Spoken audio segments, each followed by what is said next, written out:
Welcome to CSC Kuruvattur. Tech Tips Today. Smart solutions for a digital future. കേരളത്തിലെ യുവജനങ്ങൾക്ക് ഒരു സന്തോഷവാർത്ത. സർക്കാർ മാസം തോറും 1000 രൂപയുടെ സാമ്പത്തിക സഹായം നൽകുന്നു. അതും ഒരു വർഷം വരെ എല്ലാ മാസവും കിട്ടും. ഇതാണ് മുഖ്യമന്ത്രിയുടെ കണക്ട് ടു വർക്ക് പദ്ധതി. എന്താണെന്നല്ലേ? നിങ്ങളുടെ കഴിവുകളെ മെച്ചപ്പെടുത്തി ഒരു നല്ല ജോലി നേടാൻ സഹായിക്കുക. അതാണ് ലക്ഷ്യം. അപ്പോ പ്രധാന ചോദ്യം, നിങ്ങൾക്ക് ഇതിന് അർഹതയുണ്ടോ? നമുക്ക് നോക്കാം.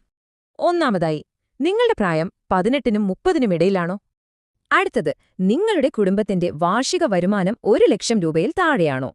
ഇപ്പോൾ നൈപുണ്യ പരിശീലനത്തിലോ മത്സര പരീക്ഷകൾക്ക് തയ്യാറെടുക്കുകയോ ആണോ? നിങ്ങൾ ഈ പരീക്ഷകൾക്കോ പരിശീലനങ്ങൾക്കോ തയ്യാറെടുക്കുകയാണെങ്കിൽ ഈ പദ്ധതി നിങ്ങൾക്കുള്ളതാണ്.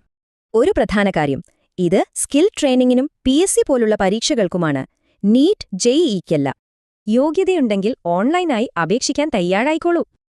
അപേക്ഷിക്കാൻ ആവശ്യമായ പ്രധാന രേഖകൾ ഇതൊക്കെയാണ്. ഓർക്കുക, ഈ സഹായം പരമാവധി 12 മാസത്തേക്കാണ് ലഭിക്കുക. ഇത് വളരെ പ്രധാനപ്പെട്ട കാര്യമാണ്. ആദ്യം അപേക്ഷിക്കുന്നവർക്കാണ് മുൻഗണന. അതുകൊണ്ട് ഒട്ടും കാത്തു നിൽക്കരുത്, ഉടൻ തന്നെ അപേക്ഷിക്കൂ. അപേക്ഷിക്കാനായി ഈ വെബ്സൈറ്റ് സന്ദർശിക്കുക: employment.keralagovernment.in. ഒന്നാലോചിച്ചു നോക്കൂ, ഈ അധികമായി കിട്ടുന്ന 12,000 രൂപ നിങ്ങളുടെ കരിയറിനെ എങ്ങനെ മാറ്റും?